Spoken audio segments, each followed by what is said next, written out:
السلام علیکم ورحمۃ اللہ وبرکاتہ۔ اسلامک وظائف آفیشیل میں تمام دوستوں کو خوش آمدید کہتے ہیں۔ اللہ تعالیٰ سے امید ہے کہ تمام احباب خیر و عافیت سے ہوں گے۔ دوستوں، بھائیوں، بہنوں، تسخیر موکل کا ایک عمل آپ لوگوں کے ساتھ شیئر کرتا ہوں۔ یہ نہایت مجرب عمل ہے اور میں نے خود کیا ہے، جتنے دوستوں کو بھی دیا ہے تو الحمدللہ کامیابی ہوئی ہے۔ طریقہ کار میں آپ لوگوں کو بتاتا ہوں کہ کس ترتیب سے آپ نے موکلات نکالنے ہیں اور کس ترتیب سے آپ عمل کریں گے۔ تو عمل کی طرف چلتے ہیں، لیکن اس سے پہلے آپ لوگوں سے ایک چھوٹی سی ریکویسٹ ہے کہ اگر آپ لوگ ہماری چینل پر نئے ہیں اور ابھی تک ہمارا چینل اسلامک وظائف آفیشیل کو سبسکرائب نہیں کیا ہے تو چینل کو سبسکرائب کر لے اور ساتھ میں گھنٹی کا بٹن بھی دبائے تاکہ ہماری ہر نئے آنے والی ویڈیو کی نوٹیفیکیشن بآسانی آپ تک پہنچ سکے۔ تو عمل میں نے آپ لوگوں کے سامنے لکھ دیا ہے تاکہ آپ لوگ آسانی سے سمجھ جائیں۔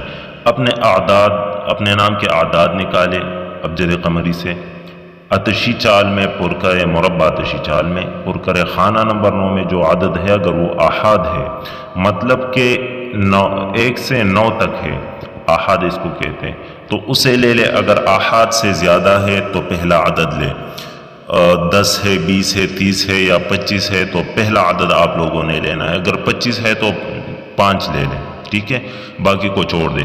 اگر عشرات ہے 20 30 40 50 تو آپ لوگوں نے 0 کو چھوڑنا ہے اور 3 4 5 اسی طرح لینا ہے، ٹھیک ہے۔ اس کے بعد آپ نے خانہ نمبر 9 سے شروع کرنا ہے۔ خانہ نمبر 9 10 11 12 13 14 15 16 آپ لوگوں نے اس کے موکلات بنانے ہیں۔ جو پہلا حرف ہے آپ لیں گے، باقی حرف جتنے بھی ہیں آپ اس کو چھوڑ دیں گے۔ جیسے کہ خانہ نمبر 9 میں 25 تھا تو ہم نے 5 لیا، اور 10 میں 6 ہم نے لیا، تو اس کا 5 کا جو عدد ہے وہ ہا ہے، اور 6 کا جو ابجد قمری ہے وہ واو ہے، تو ہوائل ہو گیا، ٹھیک ہے۔ اسی ترتیب سے 9 10 11 12 13 14 15 16 آپ لوگوں نے اسی ترتیب سے جو ہے نا وہ خانے بھرنے ہیں۔ 4 موکل بنائے، اب آپ کے پاس 4 موکل ہو گئے اور 8 حروف ہو گئے۔ حروف کے اعداد ابجد قمری سے نکال کر عزیمت بنائے۔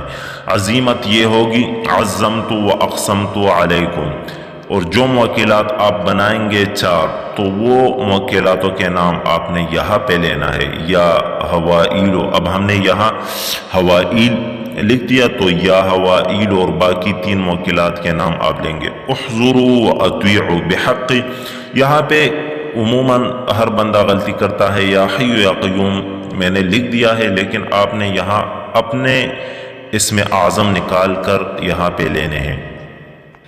جو آپ کا اسم اعظم ہوگا وہ آپ نے یہاں پہ لینا ہے، ٹھیک ہے۔ اس کے آپ اس کو یہ جو عزیمت بن گیا، اس کو آپ نے اپنے نام کے اعداد کے موافق 8 رات متواتر پڑھنا ہے، ٹھیک ہے۔ قبلہ رخ بیٹھ کر اور اگربتی کو سلگائے عمل کرتے وقت، تو اس کا نتیجہ یہ ہوگا کہ موکلات آپ کے تابع ہو جائیں گے۔ آپ کسی بھی وقت تنہائی میں یہ محسوس کریں گے کہ میرے پاس کوئی 0 ہے، اور آپ اس سے کام بھی لے سکتے ہیں۔ آپ تنہائی میں جا کر اس عزیمت کو آپ پڑھیں، جتنا بھی پڑھ سکتے ہیں، تو انشاءاللہ موکلات حاضر ہو جائیں گے۔ آپ ان کو کوئی کام سونپیں گے تو انشاءاللہ وہ آپ کا کام کرے گا۔ اب میں آپ لوگوں کے لیے پریکٹیکلی، یہ آپ لوگوں کو تو سمجھ آ گئی ہوگی، عاملین کو سمجھ آ گئی، لیکن عام بندہ ہے ان کو سمجھ نہیں آتا، تو ان کی آسانی کے لیے میں اس کو پریکٹیکل نکال کے آپ لوگوں کے ساتھ شیئر کروں گا کہ پریکٹیکل آپ تصغیر موکل یعنی موکلات کو کیسے بنائیں گے، اور اس کو آپ کیسے پھر تابع کریں گے۔ نکالنا مشکل ہے، جب آپ نکال لیں گے تو پھر تو آسان ہے، لیکن نکالنے کا مسئلہ ہے۔ تو انشاءاللہ اگلی ویڈیو میں ملتے ہیں، اور اگلی ویڈیو میں آپ لوگوں کے لیے موکلات پریکٹیکلی نکال کے دکھاؤں گا۔ اگلی ویڈیو تک کا انتظار کریں۔ اب میں اگلی ویڈیو تک اجازت چاہتا ہوں، دعا میں یاد رکھیے گا۔ اللہ حافظ۔